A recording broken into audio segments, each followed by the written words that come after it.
ہم نے بیرون ملک میں ایک بات عجیب دیکھی کہ پاکستانی نوجوان باہر ملک چلے جاتے ہیں، بہت جلدی شراب پینا شروع کر دیتے ہیں، بہت جلدی سور کا گوشت کھانا شروع کر دیتے ہیں، بہت جلدی بدکاری کا ارتکاب شروع کر دیتے ہیں، اس قسم کی برائیاں بہت جلدی اپنا لیتے ہیں، مگر وہ جتنے مرضی شرابی کبابی بن جائیں اسلام سے نہیں ہٹتے، اپنے آپ کو کہتے مسلمان ہیں۔ چنانچہ مجھے ایک بندہ ملا امریکہ میں نے پوچھا آپ کا نام کیا ہے؟ کہنے لگا میرا نام مو ہے۔ اب میں حیران کہ بھئی مو نام کیا ہے؟ تو پتہ چلا کہ ماں باپ نے نام محمد رکھا تھا، یہ چونکہ اب شرابی کبابی بن گیا یہاں آ کے، تو اسے اچھا نہیں لگتا تھا کہ مجھے شراب خانے میں کوئی محمد کے نام سے پکارے، تو اس نے لوگوں کو کہا جی میرا نام مو ہے۔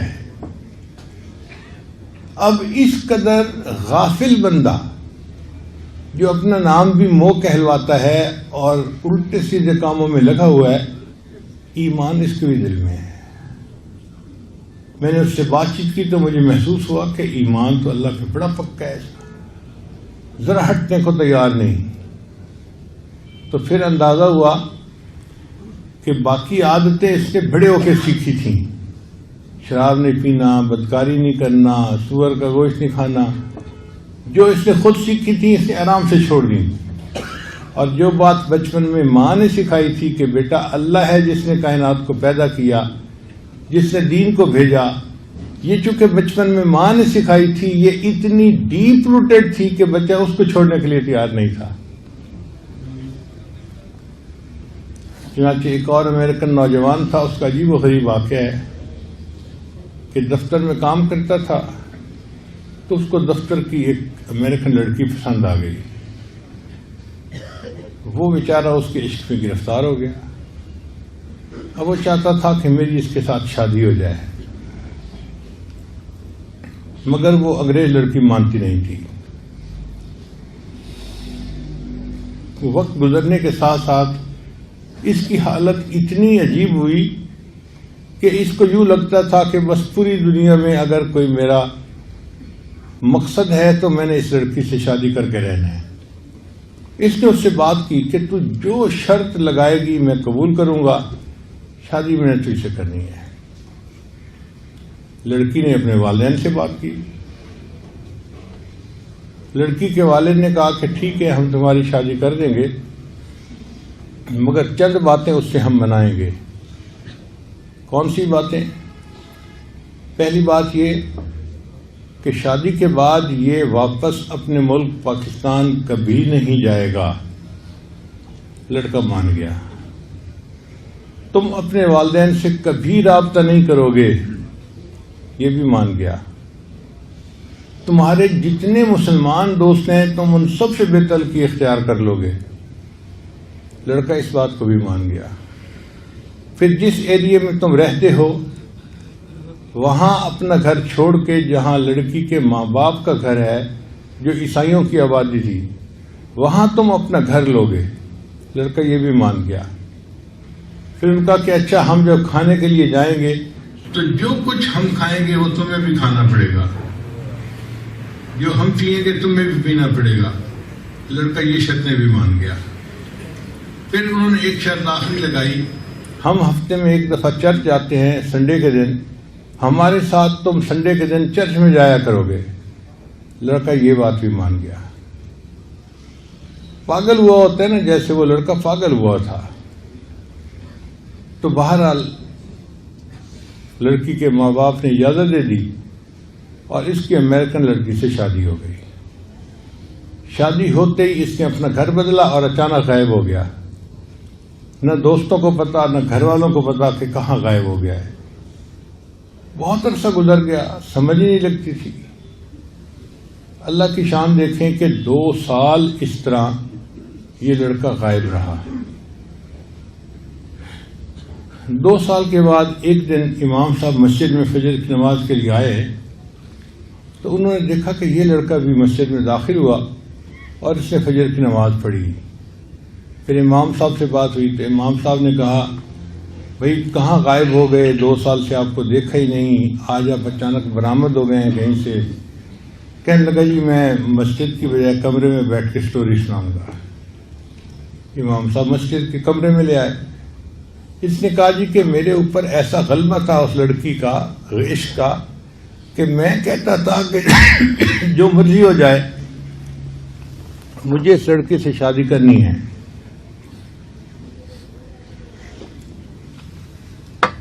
ان لوگوں نے یہ ساری شرطیں مجھ سے منوائیں اور میں نے مان لی۔ شادی کے بعد میں نے اپنی بیوی کے ساتھ زندگی گزارنی شروع کر دی۔ اب اس کو تو دین سے کوئی غرض نہیں تھی، وہ اس کو ہفتے میں 1 مرتبہ چرچ لے جاتی اور شاپنگ کرتی اور اپنا سیر سپاٹا، ادھر ادھر، اس بیچ پہ جا رہے ہیں اس بیچ پہ جا رہے ہیں، وہی کافرانہ زندگی اس کی بھی ہو گئی۔ کہنے لگا کہ 1 سال ہم نے اسی طرح گزار لیا۔ 1 سال کے بعد ایک دن بیوی نے گھر کی صفائی کی تو میرے گھر میں ایک کتابوں کا ریک بنا ہوا تھا جس میں کتابیں پڑی ہوئی تھیں۔ ان میں ایک قرآن مجید بھی رکھا ہوا تھا جس پر سبز رنگ کی جلد چڑھی ہوئی تھی۔ میں روز آتے جاتے اس قرآن مجید کے اوپر محبت کی نظر ڈالتا تھا اور اپنے دل میں نادم اور شرمندہ ہوتا تھا، میں نفس کا غلام ہوں، اے اللہ میں گناہگار ہوں، میں خطا کار ہوں، میں اپنے اندر کی خرابی کی وجہ سے اس لڑکی کی خاطر سب کچھ چھوڑ بیٹھا ہوں، مگر اے اللہ یہ تیری کتاب ہے اور میرا ایمان تیرے اوپر پکا ہے اور میں قرآن کو سچ کتاب مانتا ہوں۔ کہتا ہے یہ میرا روز کا معمول تھا، میں پڑھتا نہیں تھا قرآن، صرف آتے جاتے محبت کی ایک نظر ڈالتا تھا اور اپنے دل میں اپنے آپ کو مجرم سمجھتا تھا اور دعا کرتا تھا، اور میرے پاس ندامت کے سوا اور کچھ تھا بھی نہیں۔ ایک دن میں دفتر سے گھر آیا تو میری نظر پڑی تو وہاں وہ مجھے سب کتاب نظر نہیں آئی، تو میں نے بیوی سے پوچھا کہ ایک گرین کتاب یہاں پڑی ہوئی تھی وہ کہاں گئی؟ اس نے کہا میں نے گھر کی صفائی کی تھی اور وہ فالتو کتابیں جن کو نہ آپ پڑھتے ہیں نہ میں پڑھتی ہوں، میں نے ان سب کتابوں کو ٹریش کر دیا ہے۔ میں نے پوچھا کیا مطلب؟ کہنے لگی ان کو میں نے ٹریش کین کے اندر باہر پھینک دیا ہے۔ کہتے یہ سنتے ہی تو میرے جسم میں ایک کرنٹ سا دوڑ گیا، اللہ کی کتاب اور اس کو اس نے ٹریش کین کے اندر پھینک دیا۔ میں بھاگا ہوا گیا اور میں ٹریش کین سے قرآن مجید اٹھا کے لایا اور اسے چوما اور اسے واپس آ کر رکھا۔ اب میری بیوی ضد کر کے بیٹھ گئی، تم اس کتاب سے محبت کا کیوں اظہار کر رہے ہو؟ میں نے کہا یہ قرآن مجید اللہ کا کلام ہے۔ کہنے لگی اچھا ابھی تمہارے اندر مسلمانی کچھ باقی ہے؟ میں نے کہا ہاں، شادی تمہارے ساتھ کی ہے، اپنا ایمان تو میں نے تمہیں نہیں بیچا۔ وہ کہنے لگی اچھا یا قرآن کو اس گھر میں رکھو یا پھر مجھے اس گھر میں رکھو۔